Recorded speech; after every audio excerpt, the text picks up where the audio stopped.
Shalom saudaraku. Bagaimana kabar saudara hari ini? Tahukah saudara ketika saya mengatakan shalom, damai sejahtera Allah yang melampaui akal pikiran itu bertahta atas hidup saudara. Tepuk tangannya yang paling meriah buat Yesus Tuhan kita. Saudaraku, bolehkah saya membagikan satu kebenaran yang sederhana, tapi yang menurut saya sudah sangat sering dilupakan oleh banyak orang Kristen. Very simple truth, really simple truth. Tahukah saudara bahwa you are loved? So simple ya saudaraku. Tahukah saudara bahwa saudara dikasihi? Tahukah saudara bahwa saudara dikasihi dengan kasih yang sangat kuat oleh Tuhan saudara? Begitu kuat saudaraku. Sampai tubuhnya itu hancur di atas kayu salib itu saudaraku. Alkitab mencatat bahkan wajahnya saja sudah tidak bisa dikenali. Dia menghabiskan tetes darah terakhir saudaraku. Menyerahkan nyawanya di atas kayu salib itu because of love. Dan begitu besar kasihnya, saudaraku, begitu kuat kasihnya, dia tanggung semua rasa sakit, saudara. Sakit penyakit itu ditanggung di atas kayu salib. Dia tahan rasa sakit itu, saudaraku, sampai dia berkata, it is finished. Saya diberi kesempatan, saudaraku, melalui jalan salib Via Dolorosa. Mungkin ada sebagian dari saudara yang pernah, saudaraku, Via Dolorosa. Pada saat itu kami berhenti di beberapa titik di mana Yesus itu sebenarnya udah gak kuat lagi, saudaraku. Kebayang gak Pak, semalaman itu dia disiksa, Bu. Semalaman. Saudara pasti pernah melihat film Passion of the Christ. Saudara bisa membayangkan bagaimana sampai habis dan hancurnya, saudara. Saudara tahu bagaimana cambuk yang mereka pakai itu bukan hanya sekedar cambuk tali ya, saudara. Itu benar-benar literally itu seperti duri-duri yang ketika itu dicambukkan, saudaraku, dia akan selalu menarik sebagian dari daging, saudara. Jadi literally tubuh Yesus itu hancur. Beberapa titik ketika kami melalui Via Dolorosa itu sesungguhnya di situ Yesus itu udah gak kuat, saudaraku. Dia jatuh, literally dia jatuh. Kalau saudara masih ingat titik terakhir, sampai tentara itu meminta ada bantuan satu orang yang membantu Yesus mengangkat salib itu. Karena memang udah gak kuat, saudara.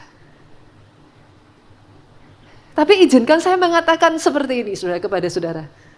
Kebenaran simple truth ini.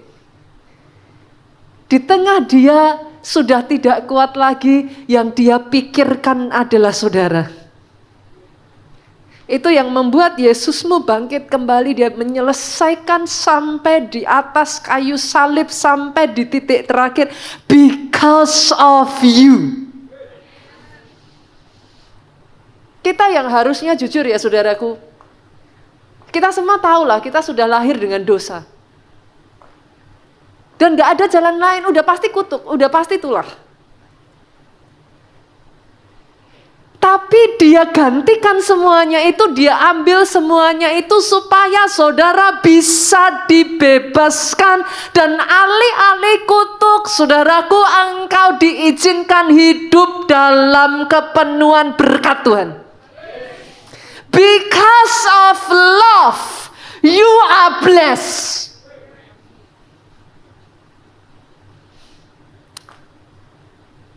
Saya hanya ingin mengingatkan kepada setiap kita, saudaraku, kasih yang seperti ini, saudara. The kind of love yang Tuhan punya buat saudara, itu bukan mere love. The kind of love yang dia punya buat saudara itu kasih yang passionate. Kasih yang strong. Alkitab sampai mengatakan itu sebabnya dia disebut Allah yang cemburu. Dia begitu menginginkan saudara, the kind of love yang Tuhanmu punya atas engkau bukan kasih sembarangan, bukan kasih yang di mulut, kasih yang diwujudkan melalui pengorbanan. Kadang ya saudara, kalau kita jujur di sini ditanya gitu ya, nggak mungkin lah. Kalau saya tanya berapa banyak di tempat ini yang cinta Tuhan, saya yakin setiap saudara akan angkat tangan. Betul? Apalagi yang latah gitu kan saudara. Apakah saudara mengasihi Tuhan? Yes gitu kan. Definitely. Nggak usah sampai Tuhan lah saudara. Kalau saya tanya kepada saudara, do you love your family? Apakah saudara mengasihi keluargamu? Pasti dijawab yes pastor. Betul?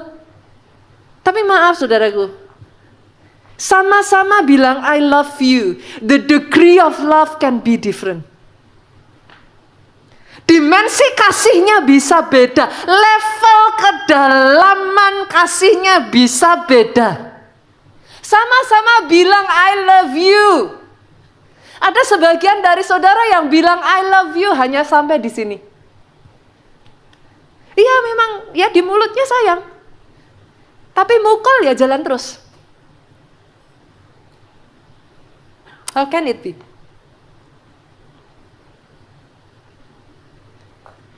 Sama-sama bilang I love you.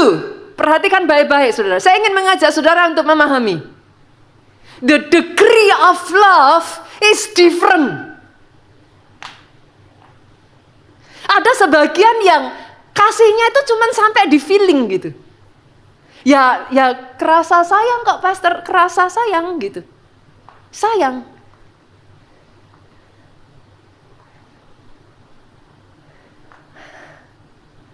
Tapi cheatingnya jalan terus. Saudara mengerti yang saya maksudkan? The degree of love is different. Sama-sama sayang, ada orang yang sayang sekali. Sampai pasangannya menyakiti, sampai pasangannya lebih dulu merugikan, tiba-tiba sudah gak sayang lagi. Saudara bisa mengerti yang saya maksudkan? The degree of love gak sama. Tapi ketika Tuhanmu bilang sayang sama saudara, Alkitab mencatat bahkan ketika kau masih di dalam keadaan berdosa, engkau yang menyakiti dia, dia mati di atas kayu salib buat saudara.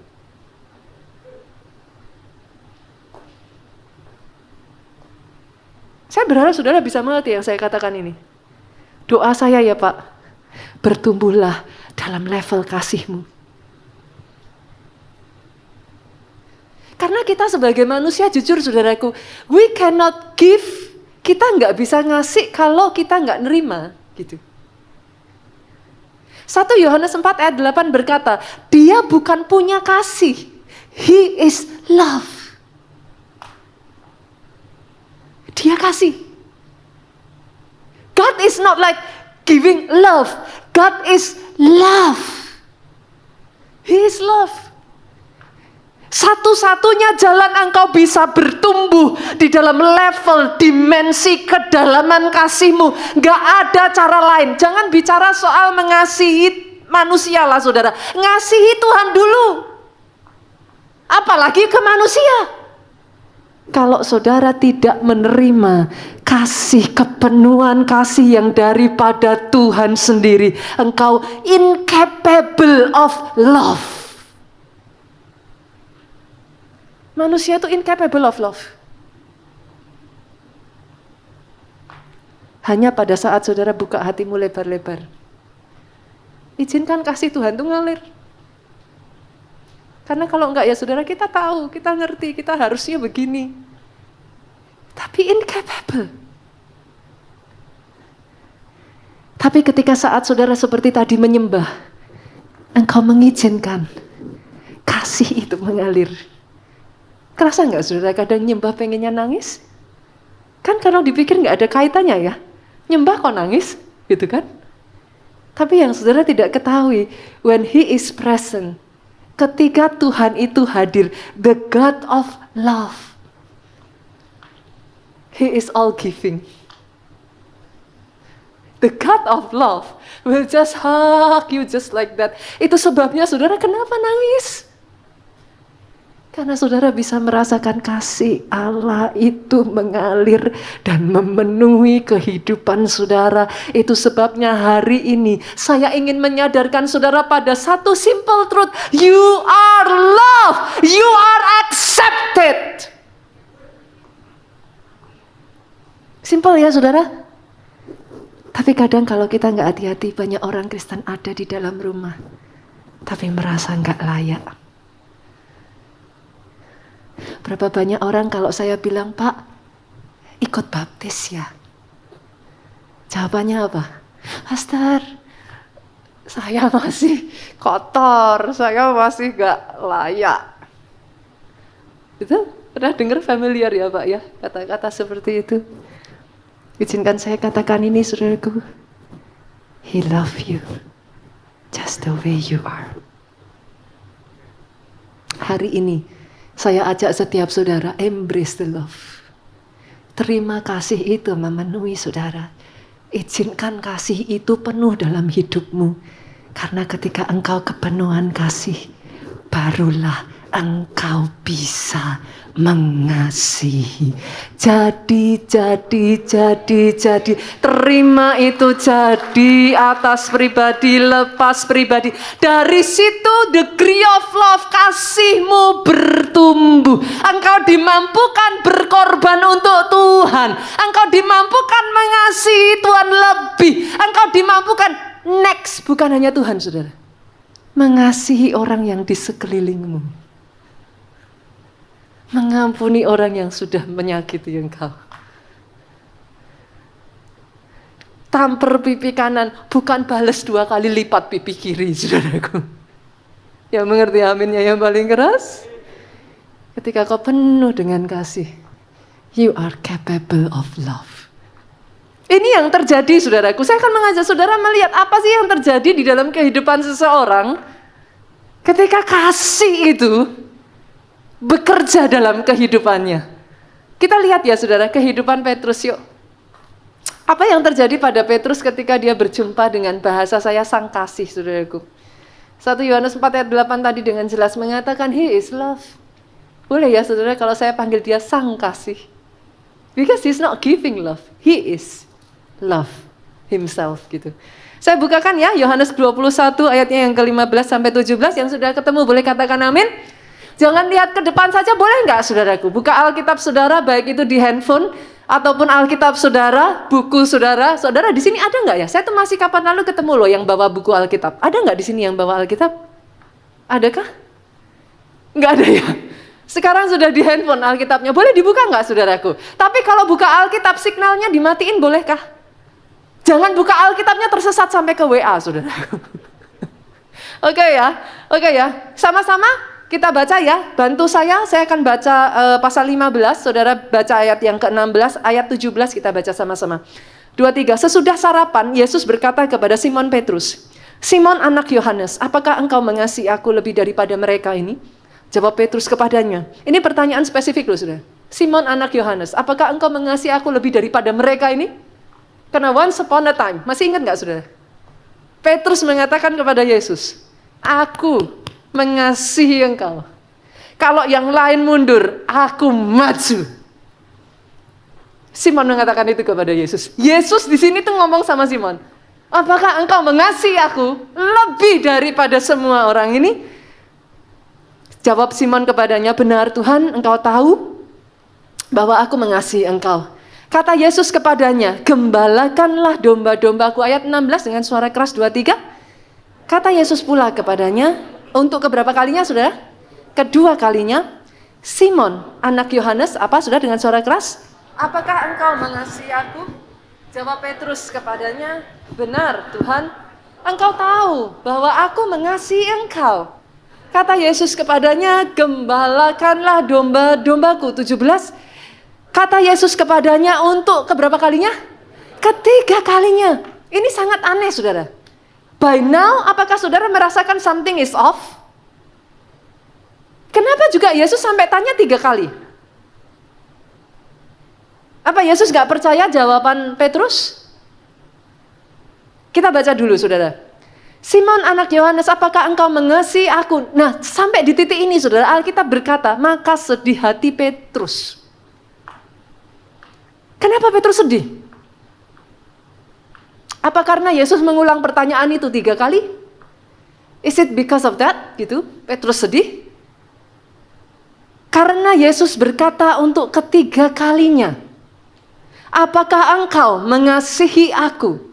Dan ia berkata kepadanya, Tuhan engkau tahu segala sesuatu. Apa sih yang sampai membuat Simon itu ngomong gini sudah? Engkau tahu segala sesuatu, engkau tahu bahwa aku mengasihi engkau. Kata Yesus kepadanya, gembalakan domba-dombaku. Ini kisah yang kalau kita baca di dalam bahasa Indonesia, kita akan melewatkan keindahan dari kisah ini sudah. Karena di dalam bahasa Indonesia, kita hanya mengenal satu kata mengasihi. Itu kata yang dipakai sama. Tapi di dalam bahasa asli dari ayat ini ada 4 level kasih. Kasih yang paling rendah itu adalah eros. Saudara tahu eros ya? Eros itu adalah kasih karena nafsu. Dan kasih yang tertinggi, saya rasa saudara juga tahu. Apa? Agape. Agape itu kasih yang tanpa syarat. Whatever gitu. Masalahnya dari ayat ini, Yesus tuh ngomong sama Simon Petrus. Simon anak Yohanes, apakah engkau agape aku? Petrus jawab, Tuhan, engkau tahu, aku phileo ke engkau. Sekarang dapat ya saudara? Phileo itu adalah jenis kasih yang lebih rendah, saudaraku. Phileo itu adalah kasih brotherhood love, gitu. Kasih persaudaraan. Kasih yang muncul dari saling menguntungkan, kasih yang muncul dari sebuah persaudaraan. Itu phileo. Waktu Yesus tanya sama Simon, Petrus, dia tanya, Petrus, engkau mengasihi aku enggak? Iya Tuhan, engkau tahu, aku phileo engkau, gitu. That's the reason kenapa Yesus tanya kedua kalinya. Bukan karena Yesus tuh meragukan jawaban Petrus. Tapi karena dia tanyanya kamu agape aku apa enggak, dijawab Petrus, aku phileo engkau. Sampai 2 kali saudaraku Yesus bertanya, Petrus enggak bisa jawab agape. Satu sosok pribadi yang berkata kepada Yesus, aku yang paling depan membela engkau. Aku yang ada di baris paling depan untuk melindungi engkau. Pada saat Yesus ditangkap Petrus lali, pada saat Yesus tergantung di atas kayu salib, Petrus menyangkal Yesus.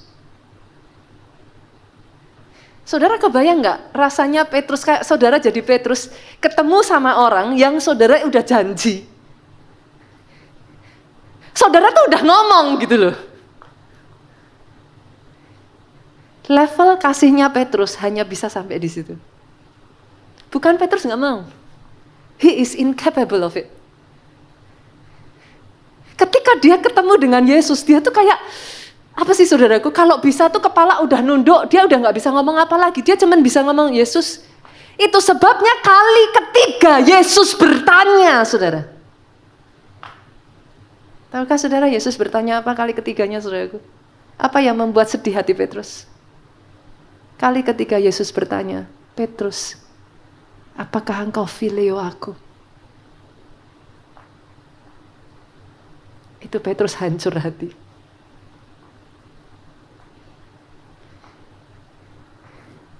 Boleh saya katakan ini kepada saudara? Tuhanmu rela untuk turun, rela menerima seberapa besar kasih yang kau punyai. Sekalipun kasih yang kau punyai hanya kasih yang ada di mulut. Kasih yang kau punyai, kasih yang tidak ada buktinya. Kasih yang kau punyai, saudaraku, di kenyataan kau menyakiti dia. Dia rela terima apa adanya, seberapa yang kau bisa. Itu sebabnya Alkitab berkata, Petrus sedih. Karena dia ngerti. Dia kepengennya bilang, Tuhan, aku agape engkau. Tapi in the fact, dia fail to prove it. Saya berdoa ya saudaraku, ada satu pribadi yang sama, yang doing exactly the same like Peter. Namanya adalah Judas. Apa bedanya? Judas menjual Yesus, Petrus menyangkal Yesus. Yang membedakan kedua pribadi ini, Petrus memeluk, dia mengembrace kasihnya Bapa. Judas, dia lari dari kasih Bapa itu dan berakhir dengan gantung diri. Bolehkah saya katakan ini, saudaraku? Saya nggak tahu bagaimana keadaanmu. Saya tidak tahu posisi hatimu hari ini. Seberapa kasihmu sama Tuhanmu, I don't know. Tapi yang satu hal saya pasti tahu. He love you just the way you are. Dia willing untuk menurunkan level, dia willing untuk menerima apa adanya yang kau bisa offer saat ini. Bahkan dia willing kalau kasih yang kau tawarkan kepada dia adalah kasih yang masih tidak ada, kasih yang sama sekali bahkan mengkhianati dia. Dia willing. Saya hanya berdoa saudaraku hari ini, embrace kasihnya. Karena ketika Petrus memeluk, dia embrace kasihnya. Dia tahu dia masih gak bisa. Itu sebabnya ketika Yesus mengatakan itu. By the way saudaraku, dalam keadaan Petrus seperti itulah Yesus mempercayakan dan mengatakan kepada Petrus, gembalakan domba-dombaku. Ada di sini yang saudara merasa sudah begitu gagal? Gak layak lagi untuk Tuhan mempercayakan apapun kepada saudara? Dia percayakan itu bukan karena engkau sudah perfect, bukan karena engkau hebat, engkau sanggup. Dia percayakan itu karena dia melihat jauh lebih di dalam hidupmu yang tidak engkau lihat sekalipun. Dan karena Petrus embracing the love, Bu, sudah tahu apa yang terjadi? Sampai di satu titik, tahun-tahun itu saudaraku, jemaat mula-mula itu sedang ada di dalam penganiayaan yang begitu berat. Pastor-pastor dapat tahu kebenaran ini dari mana? Di dalam kita menyelidiki Alkitab, saudara. Ini just supaya enggak disalahartikan ya, saudaraku. Ada hal-hal, tidak semua hal itu tertulis di dalam Alkitab. Itu sebabnya ketika saudara menyelidiki Alkitab, biasanya akan ada buku-buku pendamping, sejarah, kisah-kisah. Itu yang bisa membuat saudara mengerti what's going on. Cultural, kebudayaan yang ada pada saat itu membantu saudara untuk mengerti what's going on. Gitu. Jadi tidak semuanya selalu mana ayatnya gitu saudaraku. Karena memang tidak tertulis di dalam Alkitab. Tapi yes, itu tertulis di dalam buku sejarah. Dalam salah satu kisahnya saudaraku, pada saat penganiayaan itu begitu kuat, Petrus melarikan diri, saudara, bersama para jemaat. Diceritakan di sana, pada saat Petrus melarikan diri, dia berjumpa dengan Yesus. Ketika dia berpapasan, Petrus bertanya, Guru, engkau mau kemana? Petrus melihat Yesus berlari ke arah tempat penganiayaan. Dan Yesus berkata kepada Petrus, aku hendak disalibkan untuk kedua kalinya. Di situ hancur hati Petrus. Dia berhenti. Dia berkata kepada Yesus, not this time.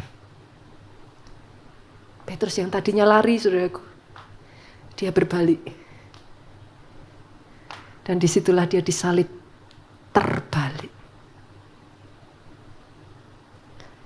Seorang yang tadinya menyangkal Yesus, seorang yang tadinya Pak, hanya cintanya di mulut. Seorang yang tadinya sampai di perasaan saja cintanya. Siapa yang gak tahu saudaraku kalau Tuhan itu panggil saudara untuk saat teduh? Saya yakin semua orang Kristen tahu itu. Yang mengerti, katakan amin. Tapi selalu saja berapa banyak dari saudara yang mengalami pagi hari bantal dan guling saudara terasa lebih nyaman. Loh kalau ditanya, siapa yang dari kita nggak ngerti? Tahu? Betul? Tapi kadangkala ya saudara, hanya ketika kau kepenuhan kasih itu begitu rupa. Berapa banyak yang tahu bahwa saudara itu ditentukan jadi kepala dan bukan ekor? Yang mengerti aminnya yang paling keras. Artinya apa saudara? Bukan hanya saudara diberkati semakin tinggi dan gak turun, jangan salah. Artinya saudara dipanggil jadi leader. Aminnya jadi sedikit ya kayaknya. Kalau diangkat naik, bukan turun, artinya semakin diberkati. Wah, amin. Tapi kalau artinya, ayo ditantang jadi KKS. Nanti dulu, Pastor. Saudara mengerti yang saya maksudkan? You know he love you. Saudara kalau ditanya, saudara akan bilang, I love him. But the degree of love, it's different. Kalau kasih yang sama mengubah seorang Petrus yang kosong menjadi kepenuhan, saya berdoa kasih yang sama memenuhkan hidupmu. Kasih itu bekerja memenuhi saudara. Sama seperti konsep air saudaraku. Dia akan masuk ke tempat-tempat yang kosong. Sama. Kasih Tuhan itu akan mengisi bagian-bagian hati yang bahkan kau sendiri gak tahu itu kosong. Setelah dia penuhi kau begitu rupa, suddenly. Berapa banyak dari saudara yang ketika dijamah Tuhan, saudara tiba-tiba pengennya datang ibadah terus. Betul? Gak ibadah ada yang kosong. Betul? Pengennya do something for God. Betul? Gak disuruh loh saudaraku. Tapi wanna do something for God. Kenapa? Karena pendetanya? I don't think so. Because of love. Saya berdoa bulan ini saudaraku, terobosan kasih ini memenuhi kehidupan saudara. Yang kedua, hal yang sama, apa yang terjadi pada salah satu pribadi saudaraku, yang dianggap public enemy number one. Kita lihat ya ayatnya ya. Kita lihat. Lukas pasal yang ke-19 multimedia, boleh bantu saya? Ayatnya kita baca dari ayat ke-5 aja saudara. Sampai ayat yang ke-8. Saya rasa anak-anak sekolah minggu kita sudah belajar ini saudaraku. Ketika Yesus sampai di tempat itu, ia melihat ke atas dan berkata, Sakeus, segeralah turun. Sebab hari ini aku harus menumpang di rumahmu. Ada yang tahu apa pekerjaan Sakeus, saudara? Apa? Hah? Apa? Pemungut pajak, pemungut cukai. Betul, Pak. Kita lanjutkan ya, saudara. Ayat 6, Sakeus segera turun dan menerima Yesus dengan sukacita. Menurut saudara, apa yang dilakukan Yesus ini luar biasa enggak? Luar biasa. Sakeus happy enggak? Happy. Baca ayat selanjutnya. Tetapi semua orang yang melihat hal itu happy. Hah? Melihat hal itu bersungut-sungut, saudaraku. Katanya ia menumpang di rumah orang berdosa. Nah ini juga di mana bagian-bagian di dalam Alkitab di mana kita perlu belajar, saudaraku. Karena kadang kalau kita nggak mengerti kenapa sih kok bisa begitu. Saudara harus tahu di zaman itu pemungut cukai, quote-quote Pak, tax collector itu nggak sama seperti zaman kita sekarang. Emangnya kalau saudara lihat dengan zaman sekarang, apa salahnya jadi pemungut pajak gitu kan? Tapi di zaman itu seorang pemungut cukai, saudaraku, dia tuh public enemy number one. Kenapa? Ketika bangsa Roma datang memungut pajak dari rakyat, mereka nggak akan mau bayar. Cara mereka bisa mendapatkan dan memungut pajak adalah dengan menempatkan orang dari negara itu yang dibayar oleh quote-quote penjajah untuk mengambil uang rakyat, saudaraku, dan diberikan kepada quote-quote negara yang menjajah. Thus, itu sebabnya tax collector is public enemy number one, saudara. Jadi pada saat Yesus datang ke rumah Sakeus, Sakeus happy. Tapi semua orang yang lain bersungut-sungut. Menurut saudara kenapa? Pernah nggak saudara dengar cerita seperti ini? Nggak usah jauh-jauh pemungut cukai. Ada orang utang sama saudara nggak dibayar, orangnya happen to be berdiri di atas mimbar. Saudara duduk di bawah. Lihat dia di atas mimbar. Belum bayar utang. Saudara bisa happy? Wah hebat dia, dia melayani, dia cinta Tuhan. Bisa gitu? Apa yang ada di hati saudara? Utang nggak dibayar, pelayanan sok kudus. Saudara ngerti maksud saya? Saudara kira kenapa yang lain bersungut-sungut? Kok cuman Sakeus yang happy? Yesus datang ke rumahnya. Karena semuanya pernah berurusan sama Sakeus. Sekarang saudara bisa mengerti ya maksud saya? Buat Yesus mencari Sakeus, datang ke rumah Sakeus, dia mempertaruhkan reputasinya. Saudara harus tahu, Yesus public figure. Untuk dia pergi ke rumah orang seperti Sakeus, disejajarkan sebagai kawan dari seseorang seperti Sakeus. Dia mempertaruhkan reputasinya. He did it anyway. Saudara mau tahu seberapa Tuhan mengasihi saudara?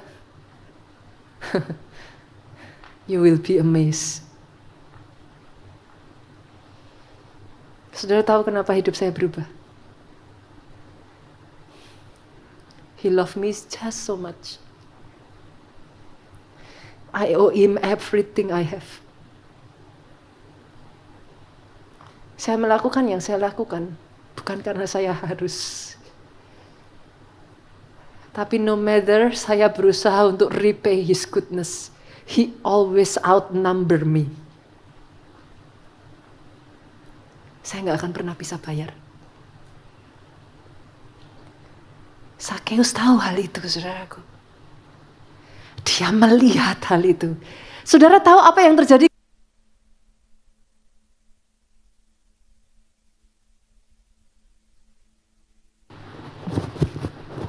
Cek. Oke, thank you. Saudara tahu apa yang terjadi ketika Sakeus menerima sang kasih itu masuk ke dalam rumahnya? Kita baca yuk ayat yang ke-8. Boleh dimunculkan lagi multimedia. Ayat yang ke-8. Boleh dibaca sama-sama saudara? Boleh ya? 2, 3. Tetapi Sakeus berdiri dan berkata kepada Tuhan, apa katanya saudaraku? Tuhan, setengah dari milikku akan kuberikan kepada orang miskin. Dan sekiranya ada sesuatu yang kuperas dari seseorang, akan kukembalikan 4 kali lipat. Kata-kata ini keluar dari seseorang yang kikir bin pelit bin medit.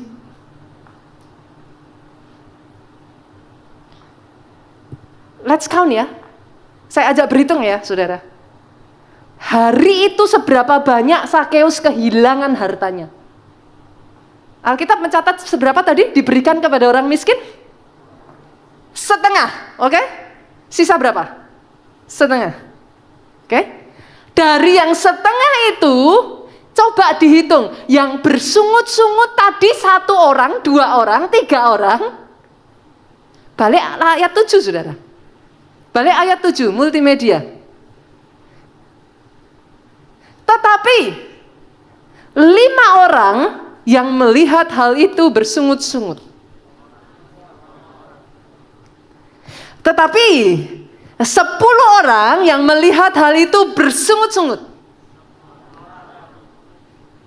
Semua ya saudara?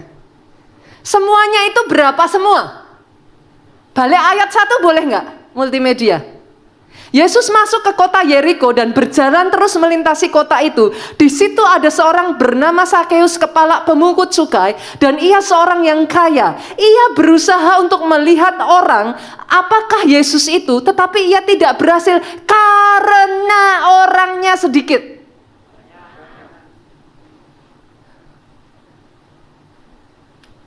Makanya membaca Alkitab itu menyenangkan ya, saudara. Nice ya. Kalau orangnya sedikit, saya yakin saudara berdiri di situ langsung kelihatan Yesus. Tapi karena ini orangnya banyak, Sakeus tuh berusaha, tapi nggak bisa. Kalikan dia ganti kerugiannya 4 kali lipat. Itu hartanya nggak minus, puji Tuhan.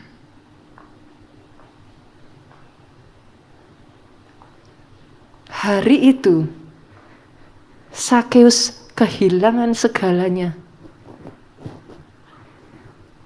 Tapi dia berkata kepada Tuhan, aku tidak mau mempermalukan Tuhan yang sudah melakukan segalanya atas hidupku. Dia balikkan skornya, saudaraku. Hari itu mereka bisa melihat seseorang seperti Sakeus berubah hidupnya. Doa saya, ketika kau jumpa dengan Tuhanmu, hidupmu berubah. Yang tadinya gampang marah jadi penyabar. Yang tadinya kata-katanya keras kasar, kebun binatang keluar semua, sekarang keluarnya haleluya, puji Tuhan. Yang tadinya penuh dengan sakit hati, yang ada kata-kata yang menusuk, sekarang pengampunan keluar. Doa saya itu yang terjadi ketika kau jumpa dengan Sang Kasih. Oh, aminnya yang paling keras, saudaraku. Jadi atas hidupmu. Dan yang ketiga, saudaraku, hal yang sama terjadi pada salah satu sosok. Saya yakin sangat familiar, saudara. Kita buka yuk 2 Samuel. Pasalnya yang ke-24, ayat 21 sampai 25. Apa sih yang terjadi, saudara, di sana? Bertanyalah Arauna, mengapa tuanku raja datang kepada hambanya ini? Jawab siapa, saudara? Ini kisah tentang Raja Daud.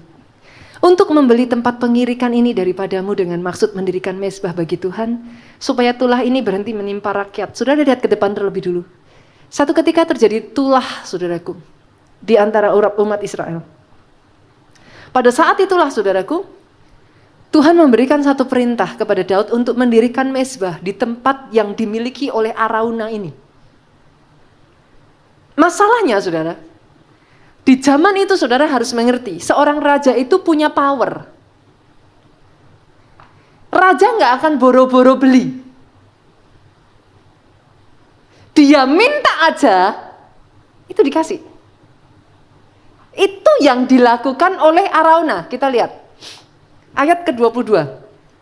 Berkatalah Arauna kepada Daud, baiklah tuanku raja, mengambilnya dan mempersembahkan apa yang dipandangnya baik.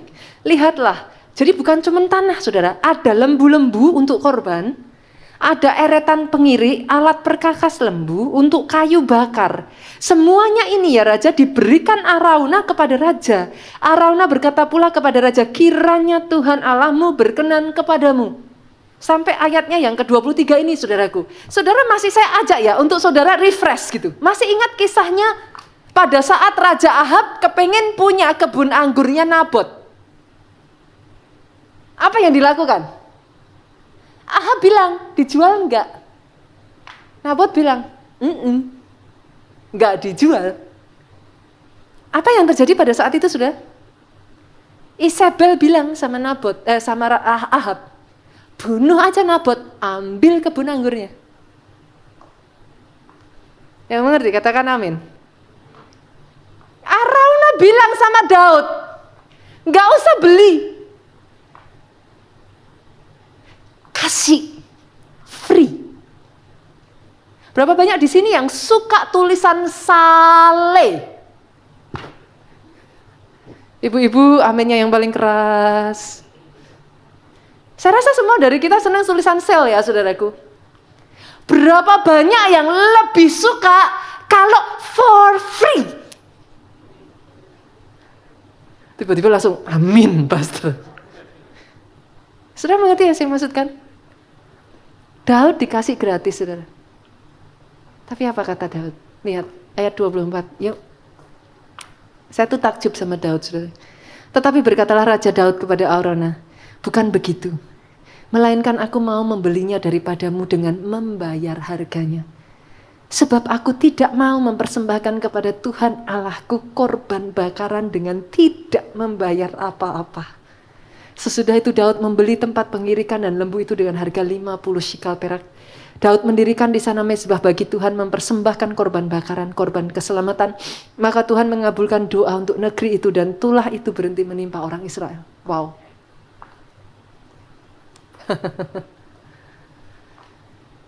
Raja Daud ini selalu gak berhenti-berhentinya membuat saya takjub saudaraku. Kasihnya kepada Tuhannya itu sampai beyond.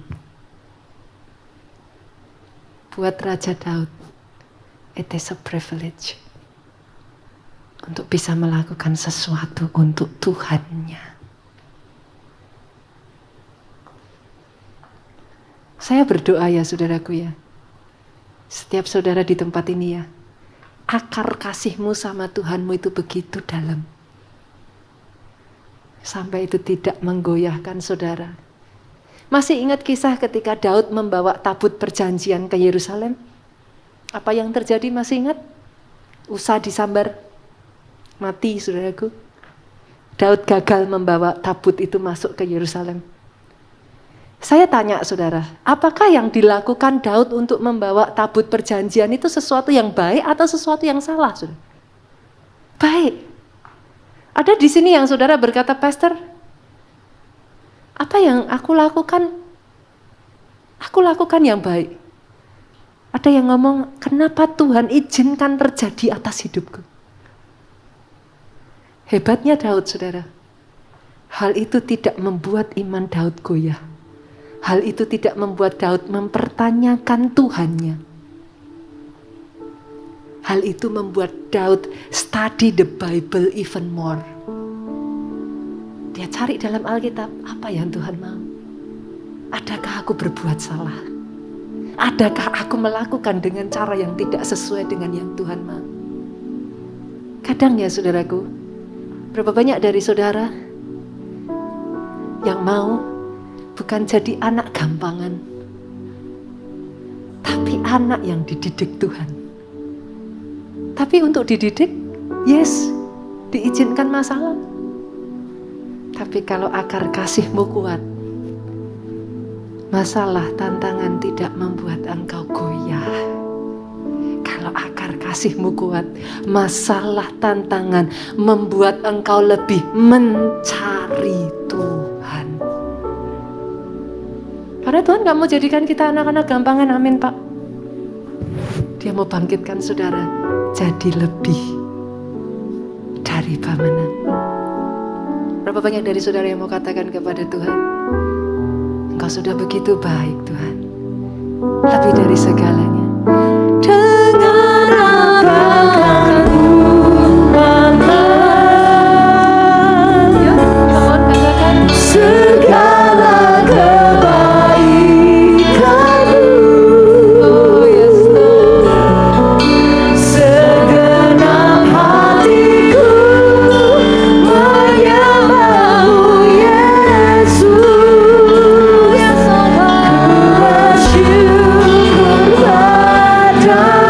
Jemaat yuk katakan dengan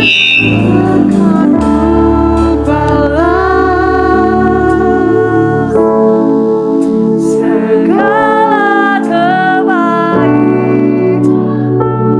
Berapa banyak saudara yang berkata, Tuhan segenap hatiku. Oh yes. Bangkit berdiri jemaat Tuhan.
Saudara diberkatilah saudara oleh Tuhan. Amin. Diberkati keluargamu oleh Tuhan. Amin.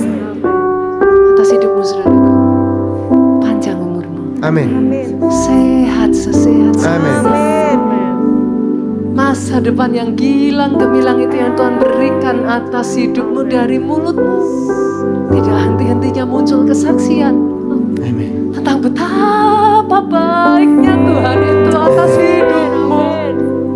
Ceritakan kepada orang-orang yang di sekelilingmu, saudaraku. Diberkati kesaksian dan pemberitaan Injilmu. Diberkati pelayananmu. Do something for Him. Apa yang Tuhan berikan di tanganmu, saudaraku, persembahkan itu untuk bisa melayani orang yang ada di sekelilingmu.